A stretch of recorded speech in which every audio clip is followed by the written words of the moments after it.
अगर मैं आपसे कहूँ कि आपके अंदर एक ऐसी शक्ति है जो 24 घंटे काम करती रहती है, जब आप सो रहे होते हो तब भी, और जब आप पढ़ रहे हो तब भी, और जब आप जाग रहे हो तब भी, और ये शक्ति कभी कभी आपके डिसीजंस को बिना बताए इन्फ्लुएंस भी करती है।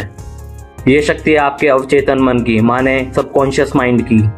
इसे इंसान की सबसे हिडन पावर माना जाता है। लेकिन सवाल यह है कि ये सबकॉन्शियस माइंड होता क्या है? क्या ये शक्ति हमारे जीवन को सच में बदल सकती है? आज हम इस शक्ति के रहस्य को समझेंगे। आज का टॉपिक थोड़ा डीप है, लेकिन मैं प्रॉमिस करता हूँ कि अगर आप इस वीडियो का एंड तक देखोगे तो आपका जिंदगी देखने का नजरिया बदल जाएगा।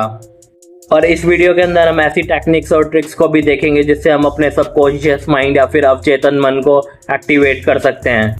हमारा जो दिमाग होता है वो हर सेकंड लाखों इन्फॉर्मेशन प्रोसेस करता रहता है, लेकिन हमें उसका बहुत छोटा हिस्सा ही कॉन्शियसली फील होता है या ज्ञात होता है। जो हिस्सा आप अभी इस्तेमाल कर रहे हो या फिर मेरी बातें सुन रहे हो और उसे समझ रहे हो, इस चीज को कहते हैं चेतन मन, मतलब कि कॉन्शियस माइंड। जबकि अवचेतन मन हमारी आदतें और इमोशंस और ऑटोमेटिक रिएक्शंस को हर समय कंट्रोल करता रहता है। कभी आपने सोचा है कि हम साइकिल चलाना कैसे सीखे थे? शुरुआत में हम बहुत ध्यान से साइकिल चलाते थे, लेकिन आज हमें साइकिल चलाते वक्त सोचना भी नहीं पड़ता, क्योंकि ये साइकिल चलाने की स्किल हमारे सबकॉन्शियस माइंड में स्टोर हो चुकी है ऑलरेडी। सबकॉन्शियस माइंड को समझने के लिए एक काफ़ी फेमस एग्जाम्पल उपलब्ध है।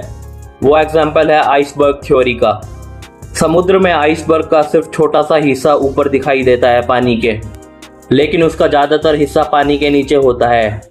बिल्कुल वैसे ही जो हमें कॉन्शियसली पता है वो काफ़ी छोटा हिस्सा है, और जो चीज़ें हमारे सबकॉन्शियस माइंड के अंदर स्टोर है वो बहुत ज़्यादा है। हमारे बिलीफ, फियर, हैबिट्स और हमारी मेमोरी का बड़ा हिस्सा सबकॉन्शियस माइंड के अंदर ही स्टोर है। हमारे सबकॉन्शियस माइंड का प्रभाव काफ़ी गहरा होता है। अगर किसी बच्चे को बार बार बचपन के अंदर ये बताया जाए कि वह इंटेलिजेंट नहीं है और वह काफ़ी एवरेज बच्चा है, तो धीरे धीरे ये सारी बातें उस बच्चे के सबकॉन्शियस माइंड के अंदर जाकर स्टोर हो जाएंगी, और फिर वो बच्चा जीवन भर बड़ा होकर भी अपने ऊपर डाउट करता रहेगा। दूसरी तरफ अगर किसी दूसरे बच्चे को पॉजिटिव एनकरेजमेंट मिले और हमेशा उसको ये बताया जाए कि वो काफ़ी इंटेलिजेंट है, तो उस बच्चे का कॉन्फिडेंस काफ़ी बढ़ जाएगा और वह काफ़ी इंटेलिजेंट बन जाएगा बड़ा होकर भी। यानी सबकॉन्शियस माइंड हमारी सेल्फ इमेज पर बहुत ज़्यादा प्रभाव डाल सकता है। साइंस की दुनिया में एक काफ़ी इंटरेस्टिंग चीज़ होती है जिसको कहा जाता है प्लेसिबो इफेक्ट। प्लेसिबो इफेक्ट के अंदर पेशेंट को गोली दी जाती है, लेकिन उस गोली के अंदर कोई भी दवाई नहीं होती, लेकिन पेशेंट या रोगी को लगता है कि उसे दवाई दे दी गई है। और इसके अंदर हैरान करने वाली बात यह है कि कुछ पेशेंट्स को सच में अच्छा फील होने लगता है। और साइंस के अकॉर्डिंग ऐसा इसलिए होता है कि उनका सबकॉन्शियस माइंड ये विश्वास करने लग जाता है कि उन्होंने दवाई खाई है और उनका ट्रीटमेंट ठीक ठाक चल रहा है। यह चीज़ दिखाता है कि एक्सपेक्टेशंस और बिलीफ हमारे एक्सपीरियंस को भी इन्फ्लुएंस करते हैं। हमारा सबकॉन्शियस माइंड हमारी किसी भी इच्छा को या किसी भी विश को रियलिटी में बदल सकता है। हमारा जो सबकॉन्शियस माइंड होता है वो हमारे एक्शंस को हर समय इन्फ्लुएंस करता रहता है, हमेशा हमारे एक्शंस को प्रभावित करता रहता है। अगर आप बिलीव करते हो कि आप किसी भी चीज़ को पूरा कर सकते हो या किसी भी चीज़ को हासिल कर सकते हो, तो आपका सबकॉन्शियस माइंड उसको हासिल करने में आपकी हमेशा सहायता करेगा। ये हमारा सबकॉन्शियस माइंड ही होता है जो डिसाइड करता है कि हम आगे चलकर सक्सेसफुल होंगे, अमीर होंगे या फिर एक एवरेज इंसान बनकर ही रह जाएंगे।